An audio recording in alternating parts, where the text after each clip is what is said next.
Ipinapakita ng anime na ito kung paano gumaganap na mahina ang pangunahing karakter. Siya ay isang super warrior na ang lakas sa labanan ay umabot sa pinakamalakas sa mundo. Siya ay hindi sinasadyang naglakbay sa ibang mundo na puno ng mga dilag, kung saan sasakupan niya ang higit sa 100 makapangyarihang beauty warriors, kabilang ang mga prinsesa ng tao, elven magician, at orc warriors, at isusulat niya ang kanyang maalamat na kwento sa mundong ito. Nagsimula ang kwento nang naliligo ng mainit na tubig si Prinsesa Akane, at tinitingnan ang sarili sa salamin na may seryosong ekspresyon. Matapos ihatid ng driver sa school ay agad namang ngumiti si Akane. Bilang pinakasikat na babae sa paaralan, nakuha niya ang atensyon ng lahat maliban sa kanyang deskmate, si Shadow, ang pangunahing karakter. Hindi siya nagbibigay ng interes sa pinakamagandang babae na si Akane, at hindi niya naaalala ang pangalan nito, kahit na 3 buwan na silang deskmate. Paulit-ulit na sinasabi ni Akane kay Shadow ang kanyang pangalan, ngunit binabanggit ng mali ni Shadow ang kanyang pangalan sa bawat pagkakataon. Pinaghihinalaan ni Akane na maaaring mayroon siyang isang malaking lihim na kumukuha ng lahat ng kanyang atensyon, kung saan hindi siya nag-aalala sa pinakasikat na babae sa paaralan.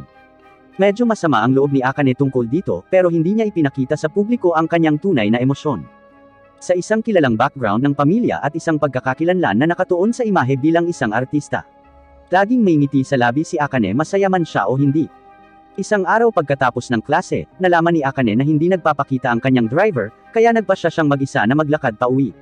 Nang dumaan siya sa isang walang tao na kalsada, nakatagpo siya ng isang malakas na lalaki na mukhang masamang tao.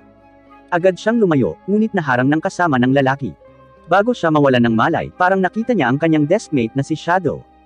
Nang magising si Akane, nakulong na siya. Tila kinidnap siya ng mga tulisan para sa pera, ngunit ang totoo ay inupahan sila para maghiganti sa ama ni Akane.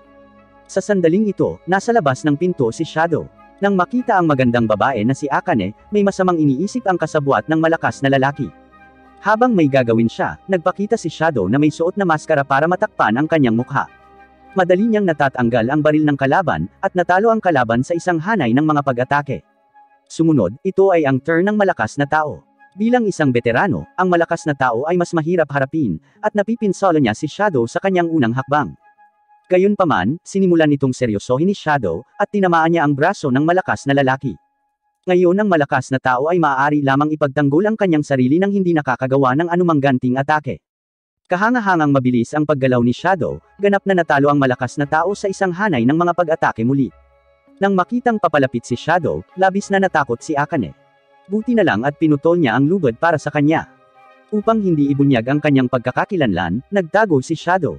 Pagkatapos nito, ang ama ni Akane ay humila ng mga bagay upang sugpuin ang pagkidnap, dahil hindi niya nais na ang kanyang anak na babae ay malantad sa publiko, dahil sa naturang kaganapan, at ang pulisya ay hindi malaman kung sino ang nagligtas kay Akane sa huli.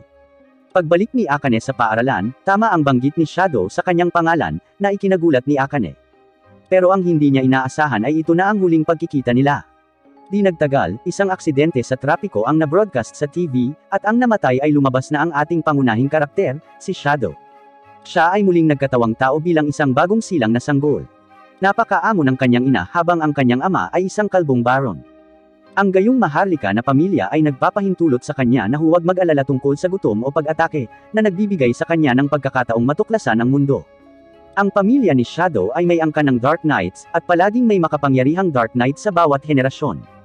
Sa henerasyong ito, ang kapatid ni Shadow na si Claire ang nagpapakita ng mga kamanghamanghang talento. Kung tutuusin, mas talented pa si Shadow kaysa sa kapatid niya. Sa edad na 10, napakalakas na ni Shadow. Madalas siyang lumalabas sa gabi upang manghuli ng mga malupit na bandido, at madaling talunin ang makapangyarihang mga kaaway. Ang mga pangkalahatang bandido ay ganap na walang laban para kay Shadow, at maaari niyang alisin ang isang buong pangkat ng bandido sa loob ng 10 minuto o mas mababa pa. Dahil ang mga biktima ay pinatay ng mga bandido, ang mga ari-arian ay pag-aari na ni Shadow. Habang binibilang ni Shadow ang kanyang ani ngayong gabi, hindi sinasadyang nakakita siya ng isang tumpok ng nabubulok na laman. Nararamdaman ni Shadow ang kakaibang magic fluctuations sa laman, at agad na napagtanto na marahil ito ay isang katawan na sinapian ng demonyo. Sinimulan ni Shadow ang lihim na pagsasaliksik tungkol dito sa loob ng 1 buwan, at sa wakas ay naalis ang sumpa, na ginagawang tunay na anyo nito ang nabubulok na laman, isang blonde-haired elven na batang babae. Sa sandaling ito, may ideya si Shadow. Palagi niyang gustong mabuo ang kanyang lihim na kapangyarihan, at ang elven girl ang una niyang target sa pagre-recruit. Maling sinasabi niya na ang katawan na sinapian ng demonyo ay talagang isang panloloko. Sa mundong ito, mayroong isang alamat na nagsasabi na tinalo ng tatlong bayani ang demon na si Diablos, at iniligtas ang mundo. Bago namatay si Diablos, isinumpa niya ang mga bayani na ang kanilang mga inapo ay magiging lahat ay nabubulok na laman. Ang mga tagasunod ni Diablos ay sadyang nagpakalat ng mga alingawngaw, na sinasabi na ang mga naging nabubulok na laman ay sinapian ng demonyo, upang ang mundo ay tapusin at ikulong ang mga inapo ng mga bayaning ito. Sa makatuwid, walang mga inapo ng mga bayani ang darating para pigilan silang buhayin ang Diablos. Masasabi ni Shadow na galit ang Elven Girl, at nagnanais na maghiganti. Pagkatapos ay pinangalanan niya itong Alpha, na nangangakong bubuo ng isang hukbo upang labanan ang Cult of Diablos. Sa kanyang sorpresa, sineseryoso ito ni Alpha at nagsimulang mag-isip kung saan kikita at magre-recruit. Makalipas ang 3 taon, nagkukunwari pa rin si Shadow bilang isang ordinaryong tao. Sa kompetisyon kay Claire, sinubukan ni Shadow na turuan ang kanyang kapatid na babae ng ilang mga kasanayan nang hindi napapansin ng iba. Kakaiba ang pakiramdam ni Claire na sa tuwing makikipagkompetensya siya sa kanyang mas mahinang kapatid, mas napapabuti ang kanyang kakayahan sa pakikipaglaban. Si Claire ay 15 taong gulang sa taon na ito, at kailangan niyang mag-aral sa Midgar Academy para sa Dark Knight sa kabisera. Pero bago umalis, nawawala si Claire. Di nagtagal, sinimulan ni Shadow ang kanyang pagliligtas, at ipinakita ng kasambahay sa tabi niya ang kanyang tunay na anyo. Siya ay pinangalan ng Beta, isa sa mga subordinate ni Shadow na ni-recruit ni Alpha. Sa nakalipas na 3 taon, tinulungan ni Alpha si Shadow na mag-recruit ng 6 na makapangyarihang subordinate, at si Alpha mismo ay kilala bilang isa sa Shadow 7. Mabilis na inutusan ni Shadow si Beta na hanapin si Claire kasama ng iba. Pagsapit ng gabi, ang kidnapper ay nagtatanong kay Claire. Naniniwala siya na si Claire ay isa ring sinapian ng demonyo, at gustong malaman ng kidnapper kung bakit hindi pa nagiging nabubulok na laman si Claire. Nang hindi niya sinasadyang malaman na ang lakas ni Claire ay mabilis na bumubuti dahil siya ay lumalakas sa tuwing nakikipagkompetensya siya sa kanyang kapatid, nagsimula siyang maghinala na si Shadow ang maaaring pumipigil kay Claire na mabulok. Nag-aalala si Claire na atakihin ng mga kidnapper ang kanyang kapatid, at sinubukan silang pigilan kahit na siya ay nasugatan. Gayunpaman, siya ay sinuntok lamang sa lupa. Sa sandaling iyon, ang kasama ng kidnapper ay nagdala ng masamang balita na 7 makapangyarihang babae ang pumasok. Nang ang kidnapper ay nagmamadaling lumabas upang suriin, ang kanyang mga kasama ay napatay na lahat. Sinabi ng Shadow 7 sa kidnapper na narito sila para sirain ang pakana ng Cult of Diablos. Pagkatapos ng ilang round, nalaman ng kidnapper na hindi siya katugma sa Shadow 7, kaya umiinom siya ng tableta na nagpapalakas sa kanya. Nagpapanggap siyang maglulunsad ng malakas na pag-atake, ngunit sa totoo lang, gusto lang niyang makagambala sa atensyon ng Shadow 7, para magkaroon siya ng pagkakataong tumakas. Iniisip ng kidnapper na sa wakas ay ligtas na siya, ngunit nakasalubong niya si Shadow na naligaw. Sa totoo lang, napakalakas ng kidnapper, ngunit nakatagpo niya si Shadow, ang may napakalawak na talento. Kaya sa huli, napatay ang kidnapper at ang kanyang pocket watch na may larawan ng kanyang anak na babae ay kinuha rin ni Shadow. Pagkatapos nun, umuwi na si Claire. Nang gumaling siya, pumunta siya sa kabisera para sa kanyang pag-aaral. Sa pagtataka ni Shadow, sinabi ng Shadow 7 na aalis din sila. Ngunit hindi ito gaanong nakakaapekto kay Shadow. Dumating siya sa kabisera ng kaharian ng mag-isa, at patuloy na nagpapanggap na ordinaryo. Napaka-successful ng pagbabalat kayo ni Shadow. Sa edad na 15, siya ay na-promote sa parehong Midgar Academy katulad ng kanyang kapatid na babae. Dahil sa kanyang katamtamang pagganap, siya ay nakatalaga sa isang sira-sirang apartment na malayo sa sentro ng lungsod. Mabilis na lumipas ang oras at 7 buwan na si Shadow sa akademya.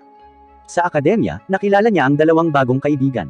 Tumaya sila sa pagsusulit sa paaralan, at si Shadow, na natalo sa laro, ay pinarusahan para sa pagtatapat ng kanyang pagmamahal kay Prinsesa Alexia.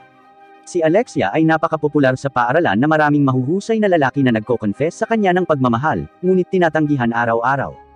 Si Shadow ay hindi nag-aalala tungkol sa pagtanggi sa lahat. Ang plano niya ay aamin siya ng may kaba sa kanyang katawan na nanginginig, at iiyak ng malakas pagkatapos na tanggihan. Sa hindi inaasahang pagkakataon, tinanggap ni Alexia ang kanyang pag-ibig, na ikinagulat din ng 2 niyang kaibigan na nagtatago sa malapit. Sa makatuwid, si Shadow, na gustong manatiling hindi napapansin, ay biglang naging pinaka-high profile na estudyante sa paaralan. Nakuha niya ang atensyon ng lahat at pinag-uusapan saan man siya magpunta.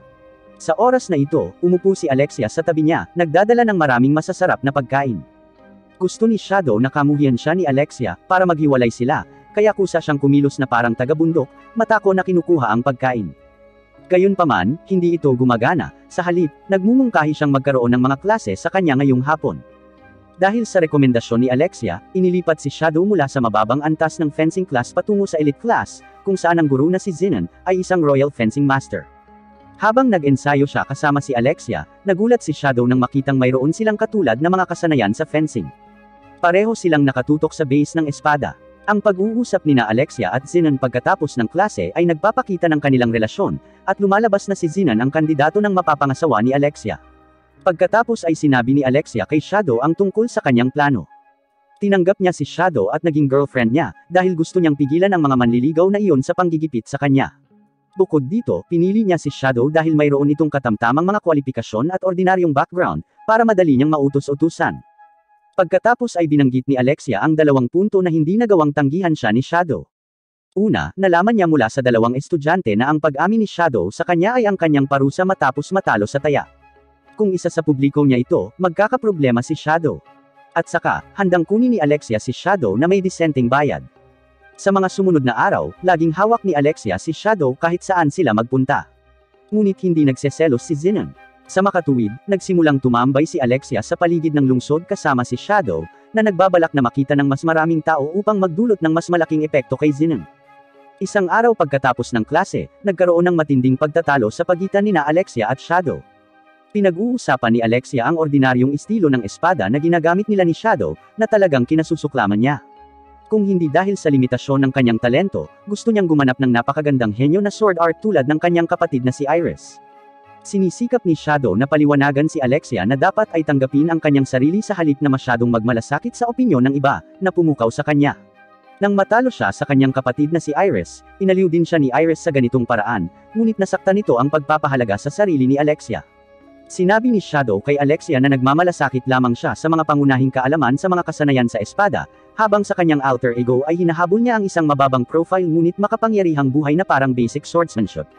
Hindi gaanong kilala ni Alexia si Shadow, kaya hindi niya ito makuha at nagalit siya sa pagtatalo. Sa wakas ay nagpa siya na wakasan ang relasyon kay Shadow. Ayos lang si Shadow dito. Kinabukasan ng siya at ang 2 estudyante ay naglalakad patungo sa gate, hinarang sila ni Zenon, na nagpahayag na hindi pa umuwi si Alexia sa kanyang dorm mula pa kahapon, at si Shadow ay naging suspect sa pagkidnap sa kanya dahil magkasama sila kahapon.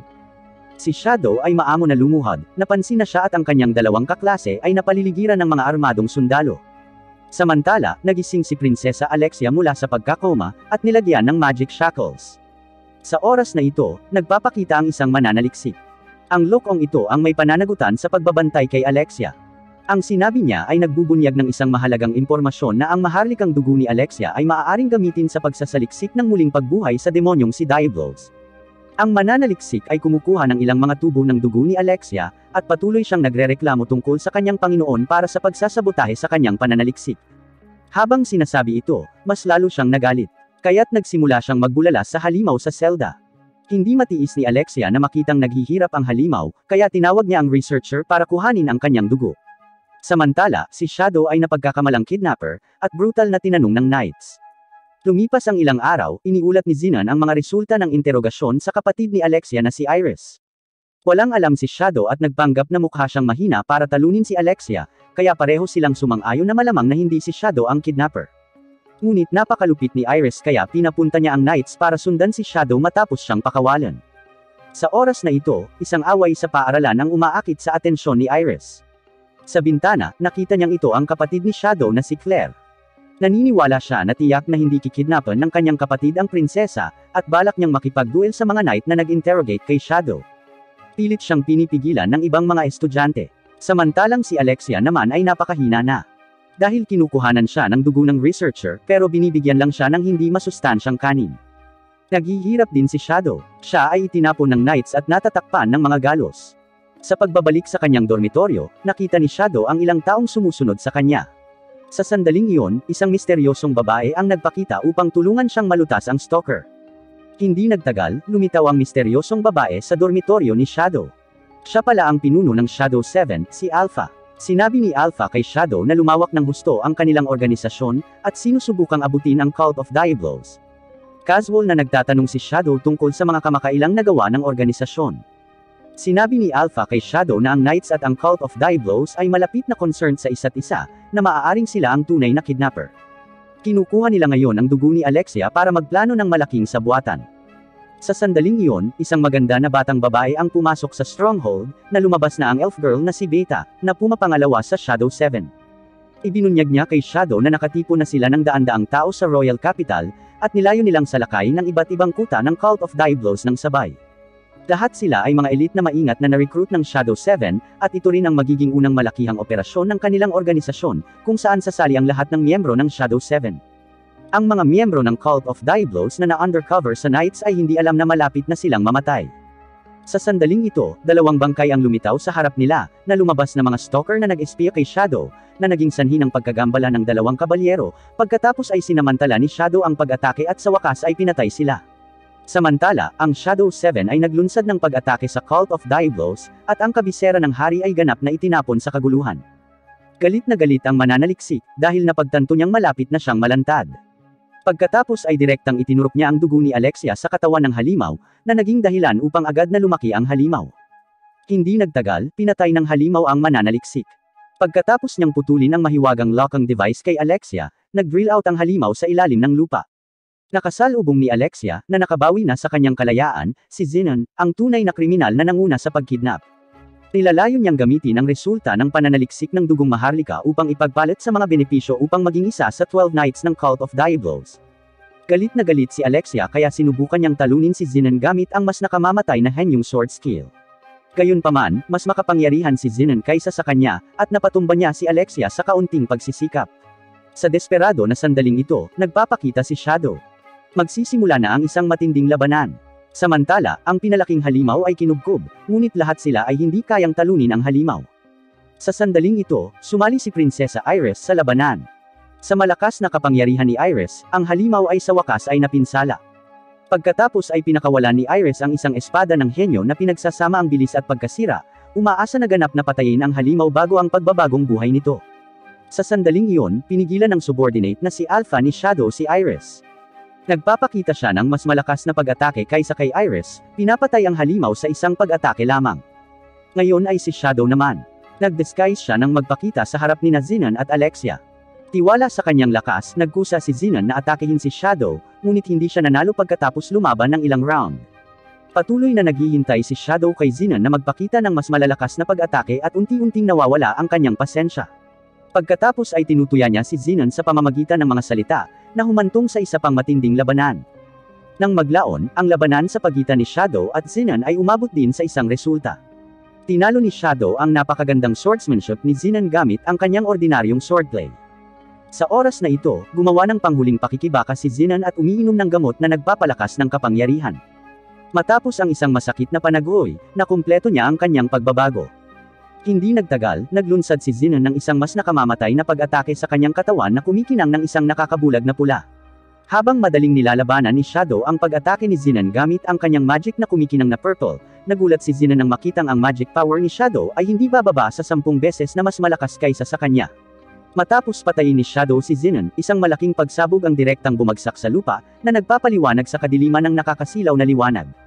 Nadarama ng Shadow 7 sa isang misyon ang lakas ng pinunong si Shadow, na mayroon lamang katapatan, pagsamba, at pagmamahal sa kanya. Pagkatapos ng kaguluhan, bumalik sa normal ang mga araw. Sinabi ni Alexia kay Shadow na gusto niya ang basic swordplay ngayon, dahil nasaksihan niya ang kapangyarihan ng misteryosong lalaki. Pagkatapos nito, namula si Alexia at nagtanong kung payag si Shadow na magkaroon ng formal na relasyon sa kanya. Samantala, nagtipon ng Shadow 7 para sa isang pulong. Mayroon na silang mas kagiat na problemang dapat lutesin. Isang grupo ng mga sinungaling ang nagpapanggap bilang Shadow Garden sa publiko, na ikinagalit nila, kaya nagpasya silang alamin muna ang tungkol sa grupong ito ng mga scammer. Kasabay nito, tinipon ni Iris ang kanyang pinagkakatiwalaang Knights, na naglalayong mag-set up ng bagong departamento ng investigasyon para imbestigahan ang pinagmula ng Cult of Diablos, at ng Shadow Garden. Isang bagong matinding labanan ang tila paparating. Ang ilang serial killer na nakabalat kayo bilang mga miyembro ng Shadow Garden ay pumapatay ng mga tao sa paligid ng kabisera. Ngunit hindi makapaglaan ng maraming oras si Iris sa kaso ng pagpatay dahil nakakita siya ng kakaibang artifact sa kidnapping site. Nahanap niya ang sikat na scholar sa bansa na si Sherry, na anak na ampon ni Vice Principal Ruslan, at isang estudyante ng paaralan. Umaasa si Iris na makakahanap si Sherry ng mga pahiwatig tungkol sa mga kidnapper mula sa artifact. Pagkatapos ng klase, kinaladkad si Shadow ng 2 kaklase upang mamili, at nagkataong may nakitang isang tindahan na naglulunsad ng bagong produkto na pinangalanang tsokolate. Sa sandaling iyon, si Nu, isang staff sa tindahan, ay lumapit kay Shadow at inanyayahan siyang lumahok sa isang palatanungan ng mag-isa. Kinuha ni No si Shadow upang makita si Gamma, isa sa mga miyembro ng Shadow 7, at ang tindahang ito ay pag-aari ng Shadow Garden. Maraming taon na ang nakalipas, sinabi ni Shadow kay Gamma ang tungkol sa kanyang nakaraang buhay, kabilang ang kung paano gumawa ng tsokolate at iba't ibang merienda. Si Gamma ay matalino at nakakagawa ng tsokolate. Pagkatapos, si Gamma ay nagdadala ng mas magandang balita kay Shadow. Ngayon ay kumalat na ang kanyang negosyo sa loob at labas ng kaharian, na kumikita ng kamanghamanghang kayamanan na hanggang 1 bilyon at 200 milyon para kay Shadow. Nalaman din ni Shadow mula kay Gamma na may ilang impostor na nagpapanggap na mula sa Shadow Garden na pumapatay ng mga tao sa lungsod. Ipinadala ni Gamma ang kanyang pinakamalakas na katulong, si No, upang tulungan si Shadow na imbestigahan ito. Sa pagbabalik sa paaralan sa gabi, nagkataon na nakatagpo si Shadow ng away ni Alexia at isa sa mga impostor. Nagbabago si Shadow sa isang disguise upang iligtas ang nasugatan na prinsesa, at nahuli ang impostor sa kanyang sobrang lakas. Pagkatapos ay ibinigay niya ang interogasyon kay No. Di nagtagal, nakuha ni Iris ang pinakabagong impormasyon mula kay Alexia na nagpapagulo sa kanya. Parehong makapangyarihan ang Cult of Diablos at ang Shadow Garden, at ngayon ay may isa pang misteryosong puwersa na nagpapanggap bilang Shadow Garden. Namumuhay pa rin si Shadow na nakakubli bilang isang ordinaryong tao, at kasama ang dalawang kaklase, binigay niya ang tsokolate na binili niya sa isang babae. Nagkataon, ang babaeng random na pinili ni Shadow ay si Sherry. Nagbiro si Ruslan na ang kanyang adoptive na anak na babae ay nakabighani ng isang lalaki, at pagkatapos, siya ay tila casual na nagtatanong tungkol sa pag-unlad ng pananaliksik ni Sherry. Sa sandaling iyon, nagsimulang umubo si Ruslan. Pagkaalis ni Ruslan, sinimulan ni Sherry na titigan ang tsokolate, iniisip kung paano tutugan kay Shadow. Sa sandaling ito, hindi alam ni Shadow na siya ay nagugustuhan ni Sherry. Nagnakaw si No ng uniforme ng paaralan para makalusot sa paaralan at nagre-report sa kanya. Sinabi niya kay Shadow na ang Cult of Diablos ay mahilig mag-brainwash ng mga miyembro nito, at malamang naaakitin ng mga impostor ang Shadow Garden. Kamakailan, natunton ng Shadow Garden si Rex, isang pinangalanang unang anak ng kulto, na lihim na kumikilos sa kabisera ng hari. Nararamdaman pa rin ni Shadow na ang Cult of Diablos ay gawa-gawa lamang ng kanyang sarili, kaya hindi siya nakikinig ng mabuti sa impormasyon ni No sa buong panahon. Hindi pa nagtagal, tinulungan siya ng dalawa sa mga kaklase ni Shadow na mag-sign up para sa tournament ng paaralan, at nagsimulang mag-isip si Shadow kung paano perpektong maglaro ng ordinaryo sa laro. Sa lalong madaling panahon, ang paligsahan ay magsisimula, kung saan si Rose ay makikipag-duel kay Shadow. Si Shadow ay labis na nasisiyahan sa kanyang kalaban, at inihanda niya ang perpektong plano sa pagbabalat kayo. Nagtapon siya ng isang bag ng plasma sa kanyang bibig, at pagkatapos ay peking binubugbog at nagsusuka ng dugo. Nang ipahayag ng referee si Rose bilang panalo, si Shadow ay nagsimulang maglaro ng isang mahinang tao na may matinding pagnanais na manalo. Paulit-ulit siyang bumangon matapos matumba sa lupa. Sa huli, hindi nakatiis ang referee at sapilitang ipinahayag na nanalo si Rose. Nanlumo, sadyang binalot ni Shadow ang ilang patong ng bendahe sa kanyang ulo para magmukhang isang taong nasugatan, at doon siya nahanap ni Sherry. Ibinigay ni Sherry kay Shadow ang cookies na ginawa niya bilang kapalit, na nag-aalok na magsimula sa mga kaibigan, na nangangahulugang dahan-daang makibagay at pagkatapos ay pumunta pa sa magkasintahan. Ang nakakatawa ay hindi naaalala ni Shadow na binigyan siya ng tsokolate, at hindi niya maintindihan kung bakit lumapit sa kanya si Sherry. Maya-maya lang, nagpakita ang vice principal na si Ruslan. Palihim niyang pinagmamasdan ang crush ng kanyang adopted daughter. Sinisiyasat ni Shadow ang mga dakilang figure ng kaharian, kaya alam niyang ang lalaking nasa harap niya ay isang master ng parehong scholastic at martial arts.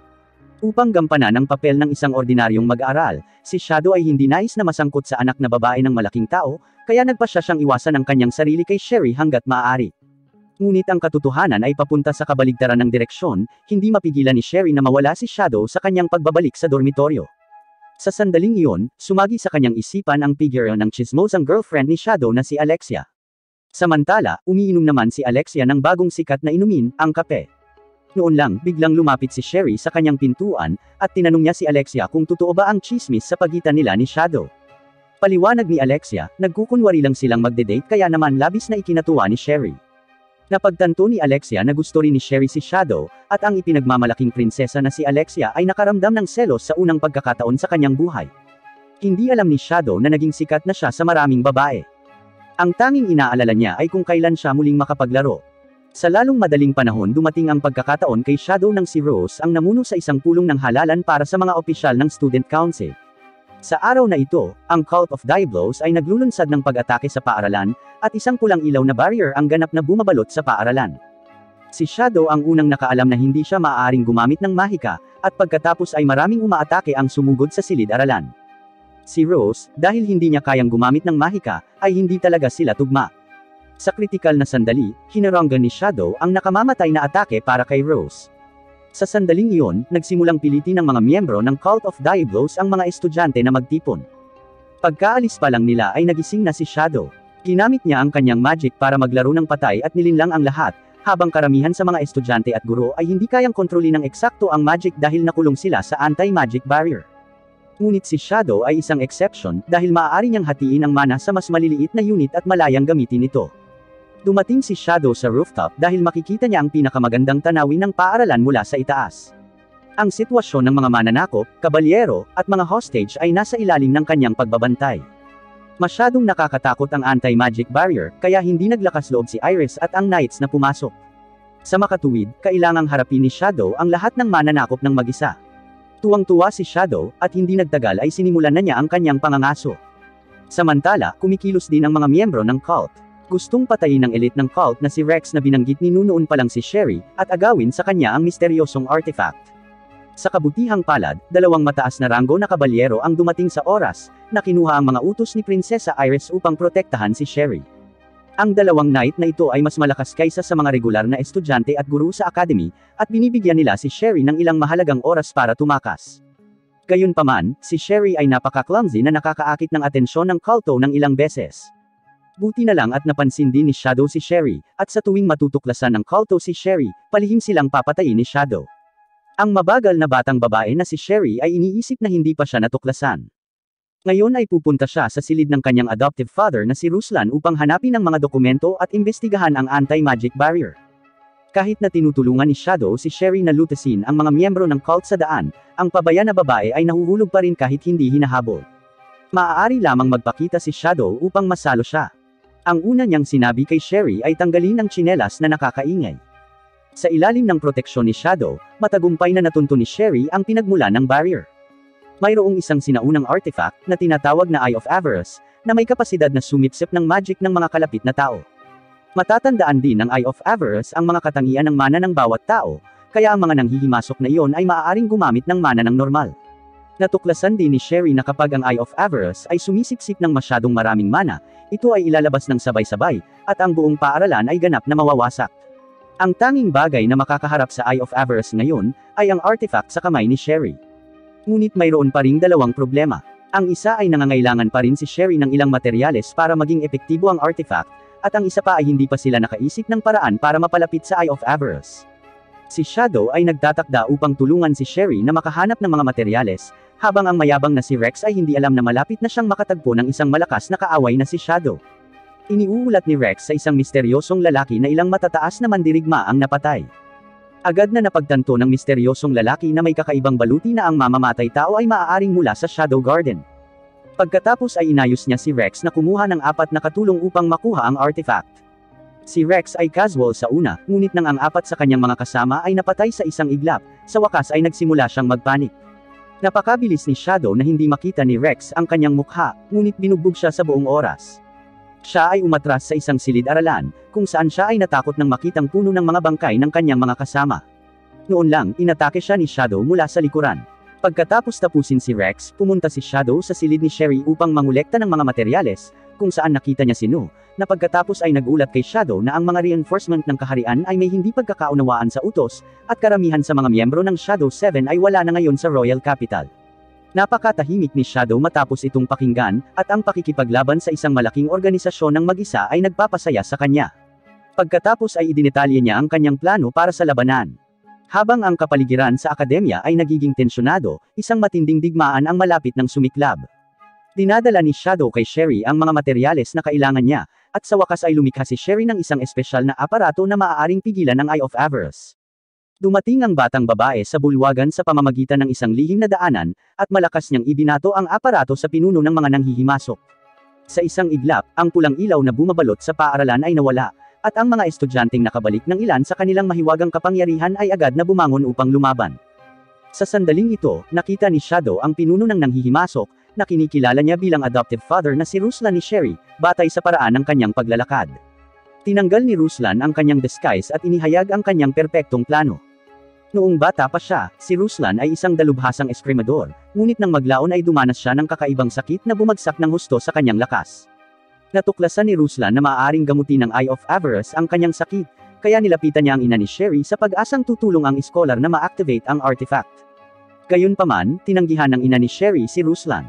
Pagkatapos, brutal siyang pinatay ni Ruslan. Nagkunwaring mabait din ang matanda at umampon kay Sherry, at mula noon ay ginamit na ni Ruslan ang ampon na ito para ipagpatuloy ang pag-aaral ng artifact.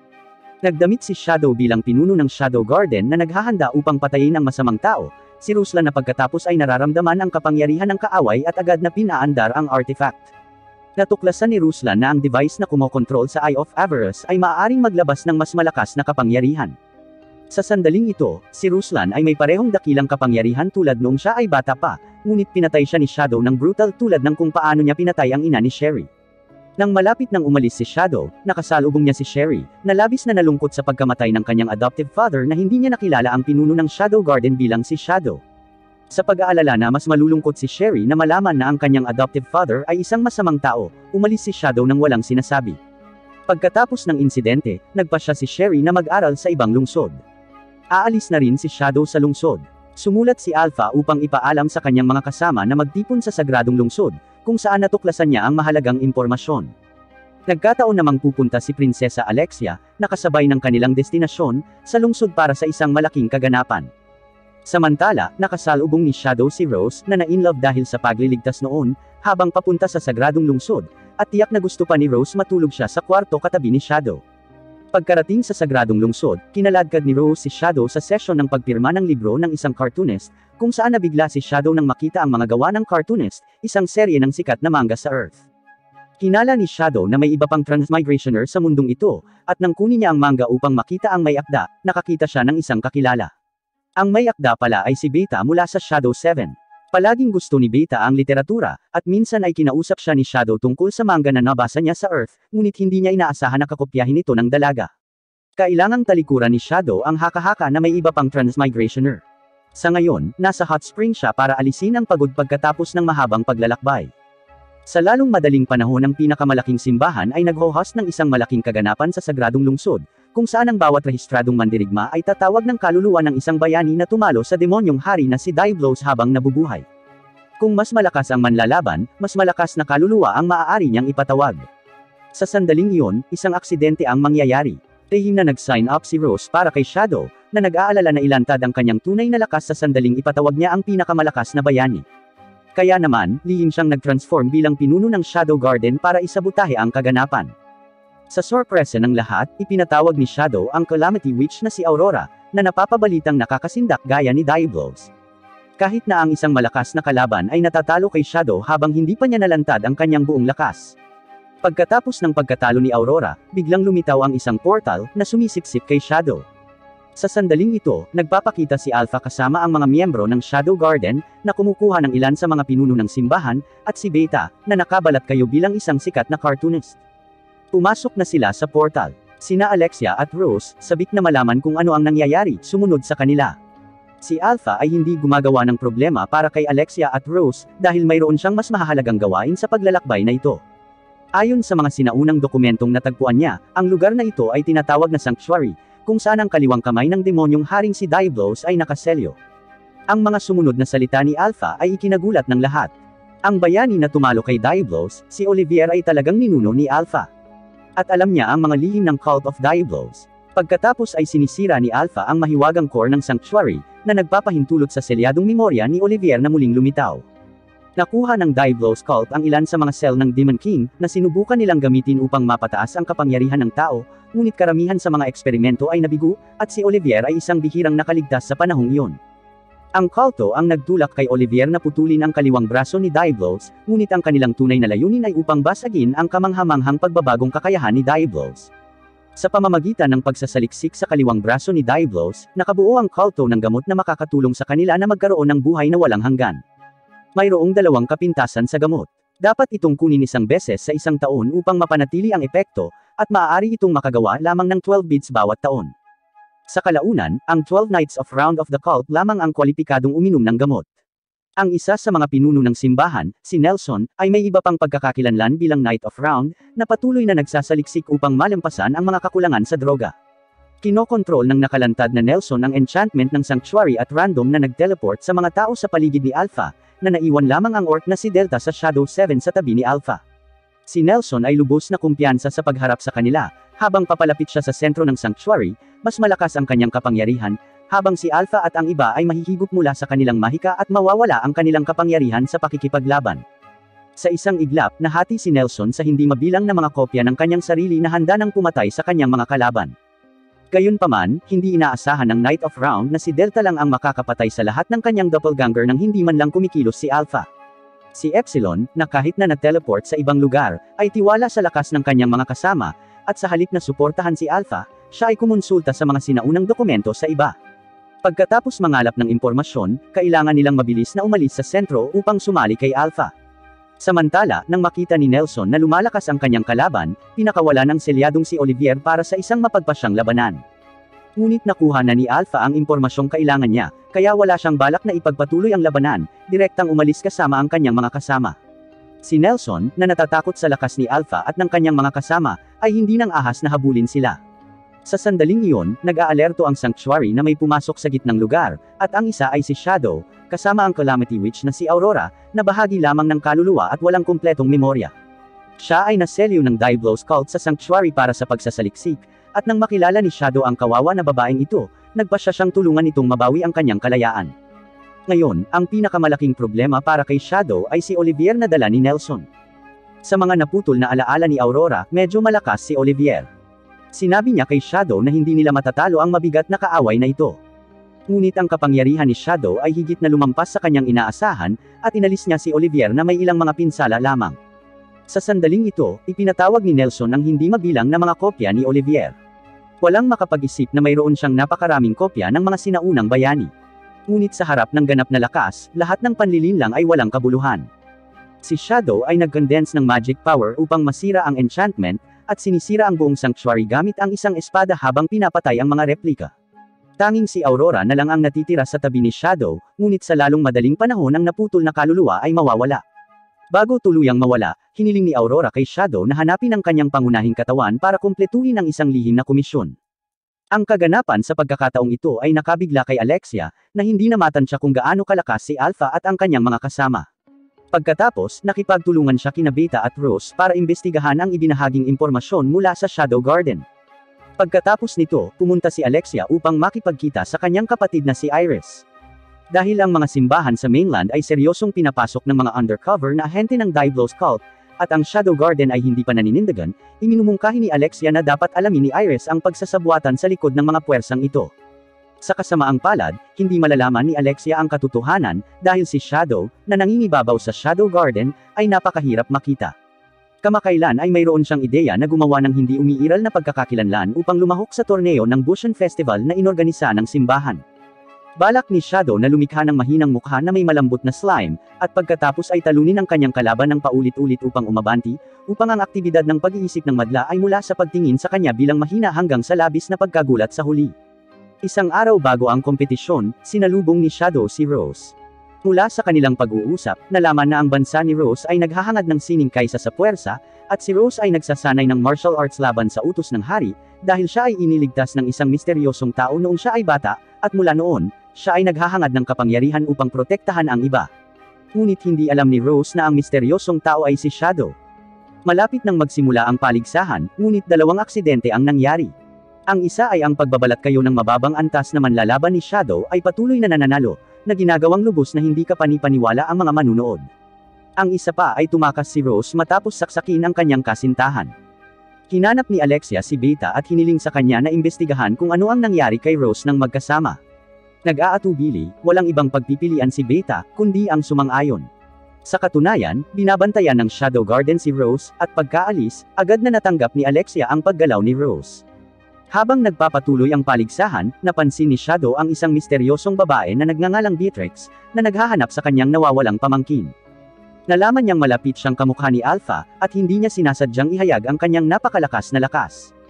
Dahil sabik na si Shadow na sumali sa competition in the skies, hindi na siya masyadong nag-iisip at umalis na lang. Nag-disguise siya ng bagong anyo at nakita niya ang kanyang kalaban, isang lalaking nagngangalang Goldie na may disenteng lakas. Dahil sa tuwing makakatagpo siya ng isang malakas na kalaban, si Goldie ay aktibong mag-iwas, hindi siya kailanman natalo sa iba sa pamamagitan ng mga laban, na binyansagang alamat na hindi natatalo. Upang manalo sa kompetisyon at sa pagsamba ng iba, inilunsad ni Goldie ang kanyang pinakamalakas na pag-atake. Sa sandaling iyon, bumahing si Shadow na naging sanhi ng pagsundot ng kanyang sandata kay Goldie, at sa huli, natalo si Goldie. Muling itinago ni Shadow ang kanyang tagumpay bilang isang aksidente. Samantala, si Rose ay malubhang nasugatan at halos hindi makatiis. Sumunod, tingnan natin ang mga alaala ni Rose. Hindi pa nagtagal, pinuntahan ni Rose ang kanyang ama, ngunit nalaman niyang kontrolado ng kanyang kasintahang si Perv ang matandang hari. Desididong inatake ni Rose si Perv, ngunit na-frame siya ni Perv at ng kanyang mga kasabwat. Tulad ni Alpha, si Rose ay inapurin ng mga bayani. Matapos siyang ma-demonize, halos mawala na ng kontrol ang kanyang katawan. Sa sandaling iyon, nagbihis si Shadow bilang pinuno ng Shadow Garden, at tinulungan siyang bumalik sa kanyang katinoan. Dahil sa labis na pasasalamat, nagpasya si Rose na ipagpatuloy ang kanyang hindi natapos na misyon. Matapos iligtas si Rose, muling binago ni Shadow ang kanyang hitsura para lumahok sa kompetisyon. Sa pagkakataong ito ay haharapin niya ang isang napakalakas na kalaban na nagngangalang Ann-Rose. Nagmamasid siya sa mga laban ni Shadow.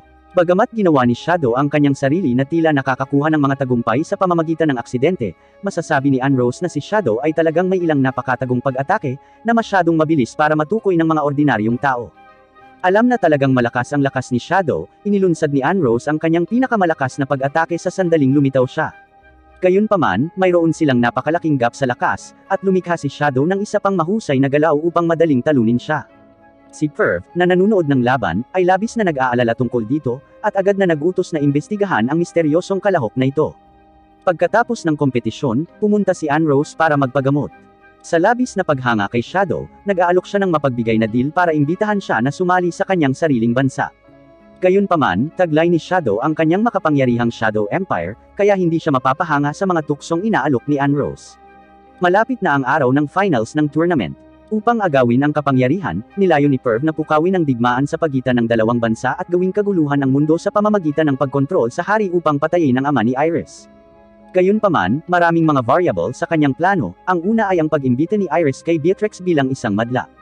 Nabalitaan na ni Perv ang babaeng ito, na binyansagang martial goddess at mas malakas kaysa kay Iris. Kaya naman, malaki ang takot ni Perv kay Beatrix. Ang isa pang variable ay si Shadow, na nagbabalat kayo bilang isang kalahok hanggang sa finals. Sa panahon ng tunggalian, palaging nararamdaman ni Iris na siya ay mapapatay kahit na anong defensive posture ang gawin niya. Hindi matanggap ng proud girl na si Iris na aaminin niya ang pagkatalo bago pa man magsimula ang laban, kaya ipinakita ng prinsesa ang kanyang pinakamalakas na atake, ngunit madaling napahawak si Shadow sa kanyang leeg. Kaya, ang nagwagi ay napagpasyahan sa isang round. Walang sinuman ang makakapagtansya kung gaano kalakas si Shadow, at ang dahilan kung bakit nabigo ang plano ni Perv ay na napalampas niya ang variable na ito. Sa sandaling iyon, lumitaw si Rose sa madla. Hindi niya kayang makitang naging puppet ang kanyang ama na kontrolado ni Perv, at sa wakas ay napatay niya ang mahal na mahal niya. Nang magpasya siyang wakasan ang buhay ng kanyang sarili upang sundan ang kanyang ama, si Shadow ay sumugod sa anyo ng pinuno ng Shadow Garden. Ang gayong malapit na pagtatagpo ay nagpapaalala kay Rose ng isang nakaraan. Noong bata pa siya, minsan na siyang kinidnap, at napakaswerteng nailigtas siya ng isang misteryosong lalaki. Nakaramdam si Rose ng pamilyar na pakiramdam sa pinuno ng Shadow Garden, at sigurado siyang siya ang misteryosong tao noon. Sa panghihikayat ni Shadow, nabuhayan si Rose. Sa sandaling iyon, isang aksidente ang nangyari, biglang inatake ni Beatrix si Shadow. Malapit nang magtungo si Iris sa labanan laban kay Shadow, pinalalakas ang kanyang kapangyarihan gamit ang isang sinaunang sandata. Sinusubukan ni Iris na tapusin si Shadow, ang nakatagong banta sa kaharian, habang si Beatrix ay sabik na lumaban sa malakas. Gayunpaman, minamaliit nila ang lakas ni Shadow. Bagamat makapangyarihan, ang mga babaeng mandirigmang ito ay nalalagay pa rin sa isang dahado kapag si Shadow ay medyo sineseryoso sila. Sa huli, natalo sina Iris at Beatrix. Hindi gustong aminin ang pagkatalo, binalaan ni Iris si Shadow na ang mga kabalyero ng kaharian ay nagmamadali dito.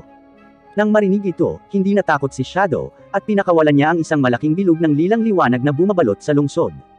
Sa pamamagitan ng pagpapakita ng kanyang lakas, sinabi ni Shadow kay Iris na kaya niyang patayin ang lahat ng tao sa lungsod na ito sa isang segundo kung gusto niya. Nang nawala ang liwanag, wala na si Shadow. Ang Shadow 7 ay aktibo pa rin saan man pagkatapos ng araw na ito, na ang ilan ay nagsasagawa ng negosyo upang kumita ng pera para sa organisasyon at ang iba ay nangangalap ng impormasyon. Matapos maimbitahan ni Alpha, opisyal ding sumali si Rose sa Shadow Garden. Sira-sira ang kanyang mga damit nang inatake siya ng instructor, at ito ang unang pagkakataon niyang magkaroon ng pagsasanay para sa mga baguhan. Dito nagtatapos ang unang season ng anime na ito.